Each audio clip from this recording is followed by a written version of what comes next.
दोस्तों, अमेरिका और पश्चिमी देशों के दुश्मन देश ईरान से आज कोई भी अनजान नहीं है। वहां पर महिलाओं के साथ क्या होता है, वहां पर मानवाधिकार का उल्लंघन किस लेवल तक होता है, इस बात से कोई भी अनजान नहीं है।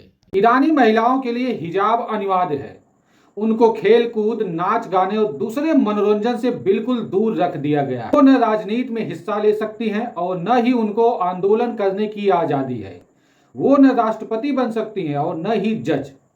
उनकी स्थिति तो इतनी ज्यादा खराब है कि शिक्षा और रोजगार जैसे महत्वपूर्ण क्षेत्रों में भी उनको हमेशा के लिए बहुत पीछे रख दिया गया है। इसके अलावा यहाँ पुरुषों की भी स्थिति बहुत अच्छी नहीं है। आए दिन मानवाधिकार हनन की खबरें हम सभी सुनते रहते हैं।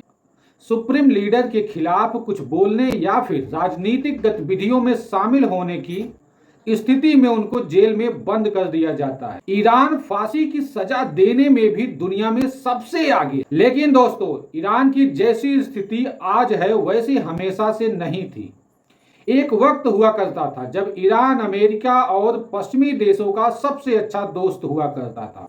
पश्चिमी देशों की रीत रिवाजों को एडॉप्ट करने में भी ईरान सबसे आगे हुआ करता था। महिलाओं को हर तरह की आजादी थी, हिजाब बैन था।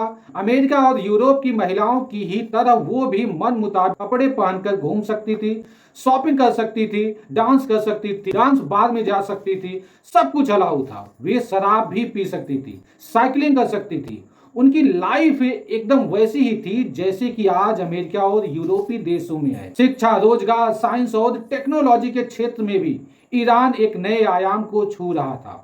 लेकिन ये सब एकदम से बदल जाता है इस्लामिक क्रांति 1979 के बाद। आखिर क्या था इस्लामिक रिवॉल्यूशन और क्यों शुरू हुई यह रिवॉल्यूशन, और अमेरिका कैसे बन जाता है ईरान का सबसे बड़ा दुश्मन, सब कुछ जानेंगे इस वीडियो में बिल्कुल विस्तार से। दोस्तों, ईरान अपने स्ट्रेटेजिक लोकेशन और प्राकृतिक संसाधनों की वजह से रूस और ब्रिटेन की नजर में हमेशा बना रहता था। ईरान के साथ खेल की शुरुआत उस वक्त होती है जब ब्रिटेन की एक एंग्लो पर्शियन ऑयल कंपनी ने साल 1908 में ईरान में ऑयल के एक बहुत बड़े भंडार को खोज निकाला। हालांकि यह एक प्राइवेट कंपनी थी, लेकिन इसका ज्यादातर शेयर ब्रिटिश गवर्नमेंट के पास था। कंपनी ने ईरानी सरकार के साथ एक डील किया। डील के मुताबिक ईरानी तेल से होने वाले प्रॉफिट में से सिर्फ 16% हिस्सेदारी ही ईरान को दिया जाता, बाकी का सारा प्रॉफिट ब्रिटिश गवर्नमेंट अपने पास रख लेती थी। इसके साथ ही ब्रिटिश की सरकार ईरान को हर साल कुछ एक्स्ट्रा अमाउंट भी देती थी जो कि फिक्स था। लेकिन इन सब के बावजूद ईरान के लोगों को यह बात बिल्कुल अच्छा नहीं लग रहा था कि उसके संसाधनों का ज्यादातर प्रॉफिट लाभ कोई दूसरा देश उठा रहा है। तो दोस्तों, बस यहीं से ईरान और पश्चिमी देशों के बीच की दुश्मनी की शुरुआत होती है। दूसरे विश्व युद्ध के दौरान ईरान की जमीन का इस्तेमाल रूस, ब्रिटेन और अमेरिका जर्मनी के खिलाफ यूज कर रहे थे। इस वजह से ईरान को काफी ज्यादा दिक्कतें होने लगी, क्योंकि ईरान में हिटलर की कुछ सेना और हथियार मौजूद थी। इसकी भनक रूस और ब्रिटेन को लग जाती है। आप जानते हैं कि रूस, ब्रिटेन और अमेरिका सेकेंड वर्ल्ड वॉर के दौरान एक साइड थे। इस वजह से रूस और ब्रिटेन ने ईरान पर हमला कर दिया। यह हमला हवाई हमला था और बहुत ही डेंजरस था। इस हमले को लेकर रूस और ब्रिटेन ने यह बोला कि यह हमला ईरान पर नहीं जबकि जर्मनी पर किया गया। लेकिन उन हमलों की वजह से ईरान में महंगाई आसमान छूने लगी थी, लोग भूखे रहने लगे। अमेरिका को इसमें एक अवसर दिख जाता है, तो वह ईरान को जरूरत की सभी सामग्री सप्लाई करने लगता है। ऐसे ऐसे धीरे धीरे कर कर अमेरिका का इंटरेस्ट भी ईरान पर हो जाता है। युद्ध खत्म होने के बाद यह था कि रूस और ब्रिटेन दोनों ईरान को छोड़कर हट जाएंगे। लेकिन ब्रिटेन के लिए यह चीज आसान नहीं थी, क्योंकि उसका ईरानी तेल को छोड़ना घाटे का सौदा हो रहा था। वजह यह थी कि उस वक्त दुनिया की इकोनॉमी ऑयल पर डिपेंड हो चुकी थी। उन दिनों ईरान में पहलवी राजवंश का शासन था। वहां के राजा मोहम्मद रजा शाह पहलवी ने 1949 में ईरान में नया संविधान लागू किया। संविधान के मुताबिक देश के अंदर एक प्रधानमंत्री होता था जो सरकारी फैसले लेता था। प्रधानमंत्री मोहम्मद मोसाद्दिक ने साल 1952 में तेल की कंपनियों का राष्ट्रीयकरण कर दिया। इसका मतलब यह होता है कि जो तेल निकाल कर सेल करने का काम ब्रिटेन की कंपनी अभी तक कर रही थी, वह सारा काम अब ईरानी सरकार स्वयं करने लगी और उसका सारा फायदा ईरान को होने लगा था। ये चीजें ब्रिटेन को अब अच्छी नहीं लग रही थी। फिर क्या था, ब्रिटेन ने प्रधानमंत्री के इस फैसले के खिलाफ मोर्चा खोल दिया। इसके लिए ब्रिटेन ने अमेरिका को भी अपने साथ ले लिया। फिर अमेरिका और ब्रिटेन ने मिलकर ईरान की सरकार को गिरा दिया। सारा का सारा नियंत्रण वहां के राजा मोहम्मद रजा शाह को दे दिया। उसके बाद ईरान में वही होता था जो अमेरिका और ब्रिटेन चाहता था। अब ईरान की धरती से निकल रहे ऑयल से अमेरिका की विकास की नई स्टोरी लिखी जाने लगी। इस वजह से ईरान की आम जनता अपने ही राजा के खिलाफ होने लगी। ईरान की आम जनता का आरोप ये था कि उनके राजा मोहम्मद रजा शाह अमेरिका के पूरी तरह नियंत्रण में आ चुके हैं, वहां की चुनी गई सरकार का तख्ता पलट कर दे रही है। फिर बस क्या था, एक धर्म गुरु अयातुल्लाह रुहुल्लाह खुमैनी राजा के खिलाफ आम जनता के इस गुस्से को अपना हथियार बनाकर राजा शाह के खिलाफ विरोध करने लगते हैं। इस्लामिक नेता खुमैनी के नेतृत्व से लोग इतने ज्यादा प्रभावित हुए कि उनके आह्वान पर राजा के खिलाफ लाखों की भीड़ सड़कों पर उतर आती थी। अपने खिलाफ इतना बड़ा विद्रोह और जन आंदोलन देखकर राजा मोहम्मद रजा शाह बहुत ही ज्यादा डर जाता है। उस डर की वजह से उसने बहुत कुछ गलत फैसले लेने शुरू कर दिए। सबसे पहले उसने आंदोलनकारियों को जेल में बंद करना शुरू किया। इससे भी जब बात न बनी तो उनको मरवाने लगा, उनकी हत्या करवाने लगा। लेकिन इन सबसे प्रदर्शन और भी उग्र होता गया। जब उसे लगा कि उसके बस की बात अब नहीं रह गई तो उसने अमेरिकी फोर्सेस की हेल्प ले ली। विदेशी फोर्स को अपनी जमीन पर देखकर ईरान के लोग और भी ज्यादा नाराज हो जाते हैं। फिर रजा शाह को एहसास हुआ कि जब तक अयातुल्लाह रुहुल्लाह यहाँ पर रहेगा उस वक्त तक वहां उसके खिलाफ आंदोलन होता रहेगा और वहां की सरकार उसे रोक नहीं पाएगी। वहां के राजा शाह ने उस खुमैनी नेता को 1964 में देश निकाला दे दिया, इराक भेज देता है। इराक में भी अयातुल्लाह खुमैनी वहां के शिया मुस्लिमों को अपनी ओर करने लगा। उनके भी बीच में विद्रोह की आग को जलाने लगा, जिसका असर ईरान की जनता तक रहा।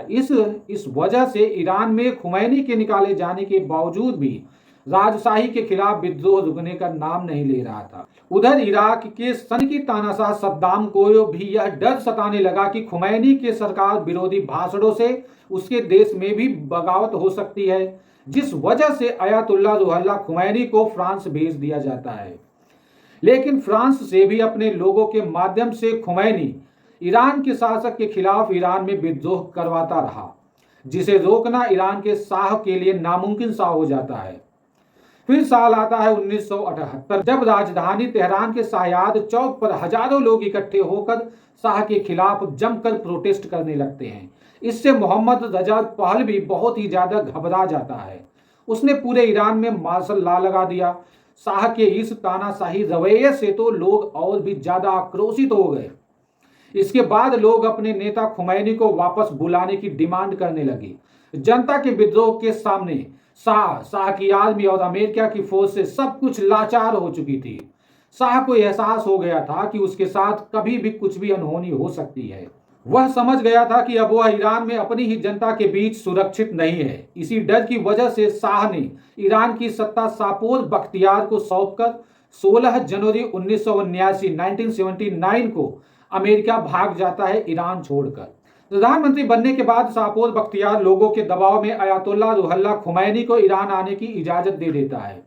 इसके बाद 12 फरवरी 1979 को खुमैनी फ्रांस से अपने देश ईरान वापस आ जाता है।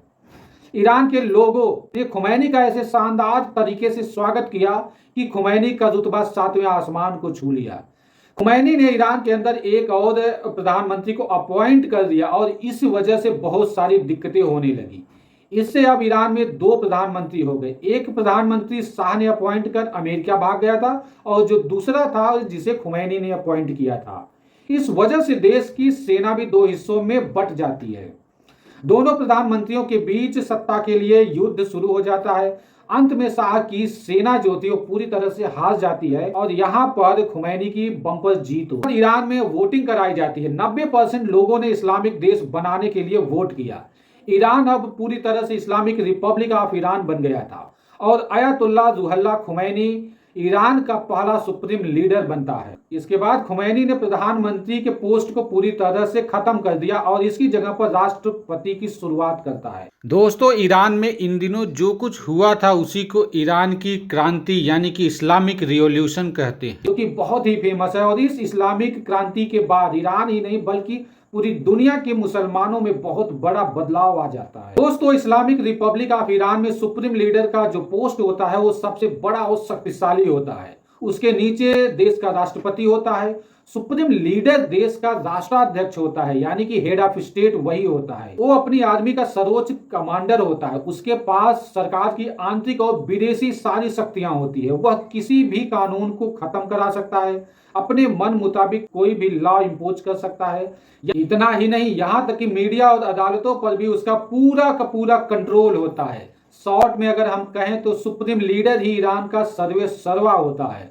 उसकी इजाजत के बिना ईरान में हवा भी नहीं चल सकती। आप सुप्रीम लीडर की शक्ति का अंदाजा इस फैक्ट से लगा सकते हैं। अच्छा, एक चीज और है कि सुप्रीम लीडर का अपमान ईरान में बहुत बड़ा अपराध माना जाता है। इसके लिए अपराधी को जेल में बंद कर दिया जाता है। रुहुल्लाह खुमैनी के सुप्रीम लीडर बनते ही ईरान से अमेरिका का साया पूरी तरह से मिट जाता है। इससे अमेरिका बहुत ही ज्यादा गुस्से में आ जाता है। उसने ईरान से अपने सारे संबंध खत्म कर लिए। इसके जवाब में ईरान के लोगों ने ईरान स्थित अमेरिकी दूतावास पर हमला बोल दिया। ईरान की सिक्योरिटी फोर्सेस ने अमेरिकन दूतावास के 52 अधिकारियों को बंदी बना लिया। अपने लोगों को रिहा कराने के लिए अमेरिका ने पूरी जी जान लगा दी, लेकिन अमेरिका ईरान के चंगुल से अपने नागरिकों को आजाद नहीं करा सका। हालांकि 444 दिनों के बाद, यानी कि 1 साल से ज्यादा वक्त के बाद, दूसरे मुस्लिम देश की मध्यस्थता के बाद ईरान ने अमेरिकी नागरिकों को रिहा कर दिया। यह अमेरिका की ईरान से बहुत बड़ी हार थी, जिसकी मलाल उसे आज भी है। इसी वजह से अमेरिका ईरान को सबसे बड़ा दुश्मन मानता है। वक्त आता है 1980 का, जब 1980 में इराक ने ईरान पर हमला बोल दिया और इसे ही बोला जाता है गल्फ वार।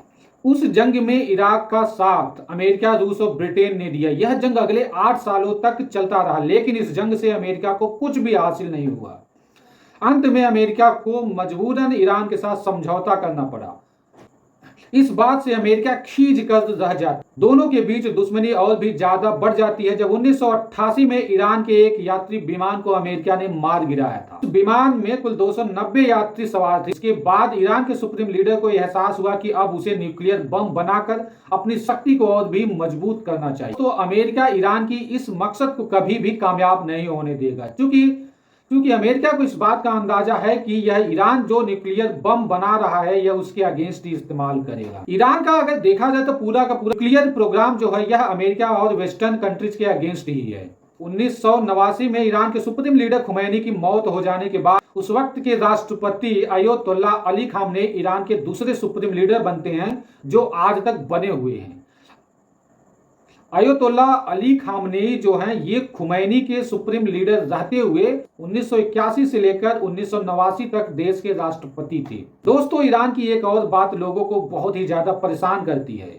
एक्चुअली में ईरान सभी मुस्लिम देशों का लीडर बनना चाहता है और यह तभी संभव हो सकेगा जब वह सभी मुस्लिम देशों में सबसे आगे निकल जाए, सबसे शक्तिशाली बन जाए। इसके लिए उसे एटॉमिक बम तो बनाना ही होगा। इसीलिए वह दुनिया भर में जहां भी किसी मुस्लिम देश के खिलाफ कुछ भी होता है वह बिना बुलाए सबसे आगे उसके फेवर में आ जाता है और दूसरे की जंग को वह अपना जंग मानकर उसके खिलाफ वार करने लगता है और बेवजह की दुश्मनी वह दूसरे देशों से मोल ले लेता है कि वह हमास और फिलिस्तीन के चक्कर में इजराइल का दुश्मन बन बैठा है। हाँ, तो दोस्तों कहने का मतलब यह है कि जो यह ईरान है वह सुप्रीमेसी के चक्कर में अमेरिका की तरह सुप्रीम बनने के लिए वह इस तरह की उल्टी सीधी हरकतें करता है। इतना ही नहीं, ईरान ने अपने मकसद को पूरा करने के लिए हिजबुल्लाह, हूती और हमास जैसे आतंकवादी संगठनों को बना रखा है और इन्हें स्पॉन्सर करता है, इनको फंड करता है और ये दुनिया के दूसरे देशों के लिए बहुत बड़े संकट बन चुके हैं। जैसे कि हमास इजराइल पर हमेशा अटैक करता है, आतंकवादी गतिविधियां करता है और इसी तरह से हिजबुल्लाह भी है और इसी तरह से हूती भी है। तो ये जो तीन के तीनों आतंकवादी संगठन है यह ईरान की देन है, ईरान स्पॉन्सर्ड है और ईरान फंडेड है। आज जो ईरान और इजराइल के बीच में इतनी बड़ी जंग है यह उसकी सुप्रीमेसी के चक्कर में हो रहा है। अगर ईरान इस तरह की हरकतें न करता तो शायद इसकी नौबत नहीं आती। हाँ, तो दोस्तों इस वीडियो में इतना ही और खैर इस वीडियो के बारे में, इस जानकारी पर आप क्या कहना चाहते हैं आप हमें